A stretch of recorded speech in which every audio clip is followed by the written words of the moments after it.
हे कृष्ण, जगतां नाथ भक्तानां भयभंजन प्रसन्नो भव मामीश देहि दास्यम पदाम्बुजे। हे कृष्ण, हे जगन्नाथ, हे भक्त भयभंजन, आप मुझ पर प्रसन्न होइए। हे परमेश्वर, मुझे अपने चरण कमलों की दास्य भक्ति दीजिए। जय श्री कृष्ण मेरे परम आत्मीय जनों, कृष्ण आस्था प्रमीला चैनल पर आपका हार्दिक स्वागत करती हूँ। और आज हम बात करते हैं कि मार्गशीर्ष मास में मथुरा में यदि हम निवास करें तो हमें कितना पुण्य फल प्राप्त होता है। स्वयं श्री भगवान के हरि मुख से सुनते हैं।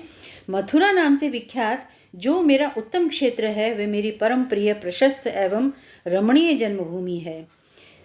घोर पाप से मुक्त हो जाता है जो मनुष्य मथुरा में कहीं भी रह करके स्नान करता है।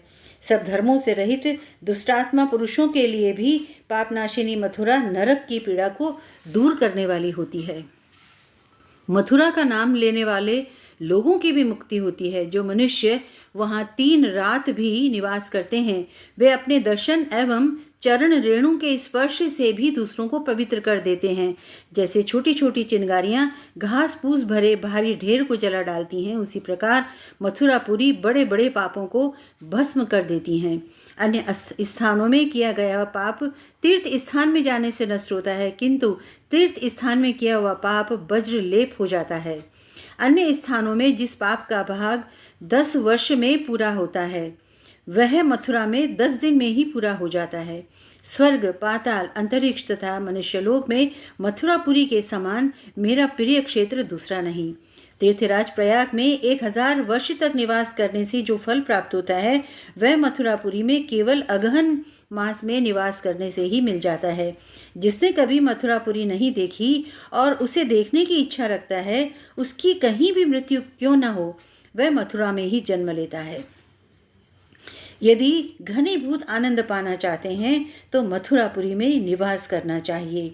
सौभाग्यवश अनुपम मनुष्य योनि पाकर भी जिन्होंने मथुरापुरी नहीं देखी उनकी आयु व्यर्थ हो जाती है। जो पाप की राशियों से आक्रांत है, दरिद्रता से पराजित है और जिनकी कहीं भी गति नहीं है, उन सब के लिए मथुरापुरी आश्रय है। यह सार से भी अतिशय सारभूत स्थान है, गोपनीय से भी अति गोपनीय परम रहस्य है। उत्तम गति की खोज करने वाले पुरुषों के लिए मथुरापुरी परम गति है। योग युक्त ब्रह्मज्ञानी मनीषी पुरुष जो सद्गति होती है वही मथुरा में प्राण त्याग करने वाले मनुष्य की होती है। संसार में काशी आदि पुरियां भी मोक्ष देने वाली हैं, तथापि उनमें मथुरा ही धन्य है, क्योंकि वह मनुष्यों को 4 प्रकार की मुक्ति प्रदान करती है। अपमृत्यु पाने वाले लोग भी मेरे लोक में आ जाते हैं। जो कामना रखने वाले पुरुषों को धर्म, अर्थ और काम देने वाली है, मनुष्यों को मुक्ति प्रदान करती है और भक्ति की इच्छा रखने वालों को भक्ति देती है।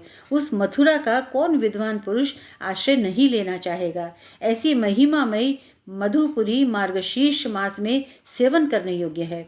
मार्गशीर्ष मास में जो पूर्णिमा होती है उसमें पुण्य किया जाता है, वह मुझे अधिक प्रसन्न करने वाला होता है। पुष्कर और मथुरा में पूर्णिमा तिथि को स्नान अवश्य करना चाहिए। मार्गशीर्ष की पूर्णिमा अनंत फल देने वाली होती है, अतः सब प्रकार से प्रयत्नों से उसका आदर करना चाहिए। जो भक्ति पूर्वक मेरे पूरे मास का व्रत करता है और स्नान करता है, वह पुत्र रहित हो तो पुत्र पाता है, निर्धन हो तो धन पाता है, विद्यार्थी हो तो विद्या पाता है और रूपार्थी हो तो रूप भी प्राप्त करता है। ब्राह्मण ब्रह्म तेज को पाता है, क्षत्रिय विजयी होता है, वैश्य खजाने का मालिक होता है और शूद्र पाप से शुद्ध होता है। तीनों लोकों में जो दुर्लभ वस्तु है वह सब मनुष्य मार्गशीर्ष मास में स्नान एवं व्रत करने से प्राप्त कर लेता है। मुझको वश में करने वाली उत्तम भक्ति सर्वथा दुर्लभ है। अतः मार्गशीर्ष मास की कोटिश मंगल कामनाओं के साथ मिलते हैं अगले वीडियो में। जय श्री कृष्ण।